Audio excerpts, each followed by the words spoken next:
Assalamualaikum warahmatullahi taala wabarakatuh. Alhamdulillahirabbil alamin. Wassalatu wassalamu ala asyrafil anbiya'i wal mursalin wa ala alihi wa sahbihi ajma'in. Sebelum kita memulakan kelas kita pada hari ini, marilah kita bersama-sama mengadah tangan untuk kita membaca doa belajar supaya hati kita tenang untuk menimbul Allah. A'udzubillahi minasyaitonirrajim. Bismillahirrahmanirrahim. Allahumma aftah alaina hikmataka wa yanshur alaina min khaza'in rahmatika ya arhamar rahimin. Rabbi shrah li sadri wa yassir li amri wahlul 'uqdatam min lisani yafqahu qawli. Rabbana atina fid dunya hasanah wa fil akhirati hasanah wa qina adzabannar. Sallallahu ala sayyidina Muhammad wa ala alihi wa sahbihi wa sallam. Walhamdulillahi rabbil alamin. Amin ya rabbal alamin. Okay, selamat pagi kepada anak-anak murid sekalian. InsyaAllah pada hari ini kita sambung lagi kelas darjah khas kita, iaitu bersama saya Ustaz Fauzi. Di dalam mata pelajaran Al-Hadis dan Mustalah Hadis. Siapa yang ada buku teks boleh buka muka surat pada halaman 13, pelajaran yang keempat, ilmu Mustalahul Hadis. Okay, sambil-sambil tengok slide yang Ustaz tunjuk ni, boleh rujuk sekali buku teks kamu muka surat 13 untuk penambahan ilmu lagi. Okay. Jadi mari kita mulakan pada slide yang pertama. Okay. Kalau sebelum ini kamu dah belajar tentang sumber hukum, Al-Hadis ni telah menjadi satu sumber hukum dalam kita menentukan sesuatu hukum. Contohnya ada Al-Quran, ijma', qiyas, dan salah satunya adalah hadis. Okey. Al-Hadis ni yang seperti mana kita tahu adalah daripada Nabi Muhammad sallallahu alaihi wasallam. Hadis ini daripada Nabi Muhammad sallallahu alaihi wasallam. Okey, kita pergi kepada pengertian mustalahul hadis. Mustalahul hadis dengan hadis lebih kurang sama tapi ada makna yang berbeza sedikit. Itu mustalahul hadis maksudnya ilmu yang berkaitan dengan asas dan kaedah-kaedah untuk mengetahui keadaan sanad atau matan sama ada boleh diterima atau ditolak. Erti kata lain, mustalahul hadis ni maksudnya kita nak tahu ilmu yang asas dan juga kaedah untuk menentukan sanad sesuatu hadis atau matan sesuatu hadis itu boleh kita ambil atau tidak. Jadi maksudnya mustalah ni kaedah-kaedah kita nak menentukan sama ada sanad tu boleh diterima atau tidak. Sanad tu nanti kita akan belajar pada pelajaran yang kelima. Dan juga matan hadis tu, isi hadis tu boleh terima ataupun tidak. Okey, itu maksudnya mustalahul hadis, ilmu ataupun kaedah untuk menentukan sanad atau matan boleh diterima atau tidak. Okey, seterusnya kita pergi kepada pengertian hadis. Pengertian al-hadis. Okey.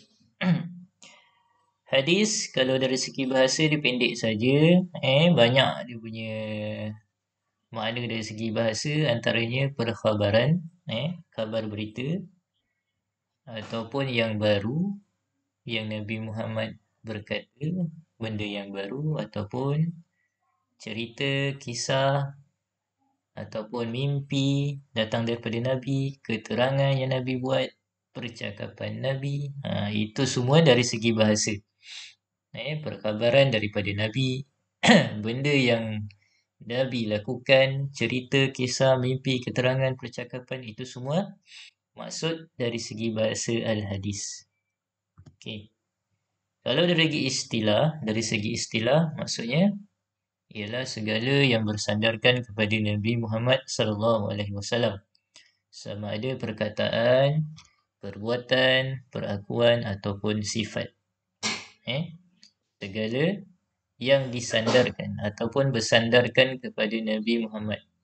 Hanya kepada Nabi Muhammad, bukannya orang lain. Itu namanya hadis. Sama ada Nabi lakukan dari segi perkataan Nabi ke, perbuatan Nabi ke, perakuan Nabi ke, ataupun sifat sendiri Nabi itu semua masuk dalam hadis. Okey. Kalau as-sunnah pula, eh, kalau as-sunnah, tengok muka surat 14. Okey. Biasa orang sebut ikut sunnah Nabi. Maksudnya sunnah ni apa? Dia lebih kurang sama je makna dengan hadis. Tapi ada perkataan yang berbeza iaitu as-sunnah dari segi bahasa perjalanan ataupun peraturan ataupun haluan ataupun tingkah laku dalam kehidupan. Senang cerita sunnah ni macam perjalanan hidup kita. Ada siang, ada malam, matahari datang pada waktu siang, bintang datang pada waktu malam. Itu ikut sunnah lah, sunnatullah. Persekitaran kita tu telah ditetapkan perjalanan kita. Peraturan dunia ni. Hujan, turunnya air. Kalau pergi tempat yang sejuk, jadi beku. Kalau panas, kalau kita kena api, rasa panas. Kalau benda tajam kita kena durian contohnya kan tengah musim ni, kena rasa tajam. Itu sunnah semua tu. Tingkah laku dalam kehidupan. Okey, yang kedua maksudnya apa? Tengok buku kamu muka 14 tu, jalan yang dilalui sama ada jalannya terpuji ataupun tercela. Jalan kehidupan sama ada jalan itu terpuji ataupun tercela. Okey. Sama ada jalan terpuji ataupun tercela. Okey. Kemudian yang ketiga dalam buku kamu tulis sesuatu perkara atau adat yang telah menjadi tradisi atau dibiasakan walaupun tidak baik. Sesuatu adat yang tradisi ataupun telah dibiasa lakukan. Okey. Kalau istilah dari segi sunnah dari segi istilah pula apa? Okey, dari segi istilah sunnah ni bermaksud segala apa yang disandarkan kepada Nabi Muhammad sallallahu alaihi wasallam meliputi perkataan, perbuatan, sifat, kelakuan, sejarah hidup sebelum dan selepas menjadi rasul. Sebab itulah kita kata apa? Hidup bersandarkan sunnah Nabi. Kita ni hidup ni kat dunia ni mestilah hidup mengikuti sunnah Nabi Muhammad sallallahu alaihi wasallam. Sama ada sebelum Nabi jadi rasul ataupun selepas Nabi jadi rasul. Itulah sebaik-baik kehidupan. Nak masuk tandas pakai kaki kanan seperti Nabi, makan pakai tangan kanan, memulakan sesuatu dengan baca bismillah, itu sunnah Nabi. Perjalanan kehidupan yang kita ikut kepada sunnah kehidupan Nabi Muhammad sallallahu alaihi wasallam. Okey.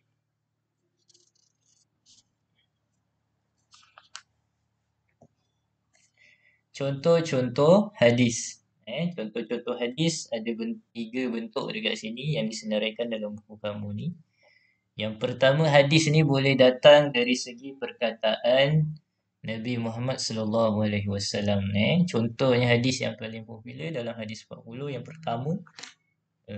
Karangan Imam Nawawi kalau ada kitab ni. Tulisnya apa? Innamal a'malu binniyat. Innamal a'malu binniyat. Sesungguhnya amalan itu berdasarkan niat. Okey. Riwayat Bukhari dan Muslim. Ini contoh hadis perkataan Nabi. Yang Nabi katakan sesungguhnya setiap amalan itu berdasarkan kepada niat. Okey. Maksudnya apa jua yang kita lakukan, niatnya hendaklah ikhlas semata-mata kerana Allah. Itu Nabi maksudkan. Diriwayatkan oleh Imam Bukhari dan Muslim. Okey. Contoh yang kedua, hadis juga boleh datang daripada perbuatan Nabi. Sallu kama ra'aitumuni usalli. Dalam Al-Quran tak jelaskan macam mana kita solat. Tapi dalam hadis ada terangkan yang kita ni solat kena ikut Nabi. Nabi kata apa? Sallu kama ra'aitumuni usolli. Sembahyanglah kamu sebagaimana kamu melihat aku sembahyang. Sebab itu dalam hukum Islam ni, kita kena bersandarkan kepada 5 hukum Al-Quran, hadis, ijma', qiyas, para sahabat. Okey, nak ambil satu hukum tu kena rujuk 5 hukum. Okey. Kalau tak ada dalam Al-Quran, dalam hadis ada. Kadang dua-dua ada, Al-Quran dengan hadis ada. Okey, jadi solat sallu kama ra'aitumuni usolli. Hadis dari segi perbuatan Nabi. Riwayat Bukhari dan Muslim. Ini meriwayatkan. Bukhari dan Muslim yang meriwayatkan hadis. Okey. Hadis takrir. Yang ketiga, hadis boleh datang dari segi penyaksian ataupun ikrar, persaksian Nabi. Contohnya, Nabi SAW berdiam diri terhadap persoalan berkaitan memakan dog, iaitu tidak membenarkan dan tidak mencegah. Dalam peristiwa, ada satu peristiwa ni, para sahabat memakan dog, iaitu binatang seperti biawak. Biawak padang pasir yang ada kat padang pasir dulu. Kemudian mereka tu menghidangkan dog ini kepada Nabi. Tapi Nabi Muhammad SAW enggan makan, tak nak makan. Lalu para sahabat tanya, ayahrumu akluhu ya Rasulullah? Faqala la, walakinnahu laysa fi ardi qaumi fa'ajiduni a'afu. Muka surat 17 kamu ada. Maksudnya, sahabat tanya, adakah haram memakannya wahai Rasulullah? Lalu baginda berkata, tidak. Cuma, dog itu tidak ada di negeri kaumku. Oleh itu, aku dapati aku tidak gemar makannya. Jadi, Nabi SAW tak mencegah, tidak, maksudnya tidak membenarkan dan tidak mencegah. Maksudnya benda tu bolehlah dimakan. Cuma Nabi tak cakap, Nabi tak benarkan dan tidak mencegah. Itu contoh hadis takrir, persaksian Nabi. Okey. Itu contoh-contoh hadis, contoh-contoh yang dikeluarkan oleh Nabi Muhammad SAW dari segi perkataan Nabi ataupun perbuatan ataupun takrir. Itu 3 bentuk contoh hadis. Okey. Rumusan pelajaran, walaupun hadis dan sunnah berbeza dari segi sebutan, tetapi dari segi makna kedua-duanya mempunyai maksud iaitu sesuatu yang merujuk kepada semua perkara mengenai Rasulullah. Semua yang merujuk kepada Nabi Muhammad SAW itu adalah hadis dan juga sunnah. Dari segi sebutan berbeza, tapi maknanya sama lebih kurang. Okey, itu maksudnya. Jadi selesai sudah untuk pelajaran yang keempat. InsyaAllah kalau ada perkara yang tidak faham, bolehlah kita akan sambung kepada pelajaran seterusnya pada minggu hadapan. Dan insyaAllah kat sini ada latihan pengukuhan yang Ustaz nak kamu buat. Salin pada buku ataupun kertas dan hantar kepada WhatsApp nombor Ustaz. InsyaAllah sampai ini sahaja. Sekejap, Ustaz terangkan dulu. Tulis pengertian hadis pada bahasa istilah. Tulis pada bahasa apa maksud hadis. Tulis hadis dari segi istilah apa dia. Yang kedua soalannya, tuliskan pengertian sunnah pada bahasa. Tulis 2 atau 3. Yang Ustaz senaraikan tadi banyak kan. Nyatakan contoh hadis perkataan. Salin balik yang Ustaz bagi 3 bentuk contoh hadis tu. Perkataan, perbuatan. Salin balik contoh hadisnya. Pendek saja tu. Jangan panjang-panjang. Okey. Semoga mendapat ilmu bermanfaat. Segala pernyataan boleh diajukan kepada cikgu.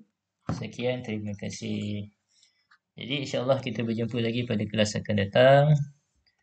Dan dari kelas kita dengan tasbih istighfar surah Al-As. Subhanakallahumma wa bihamdika asyhadu an la ilaha illa anta astaghfiruka wa atubu ilaik. Wal 'asri innal insana lafi khusr illa allazina amanu wa 'amilus solihati wa tawassaw bil haqqi wa tawassaw bis sabr.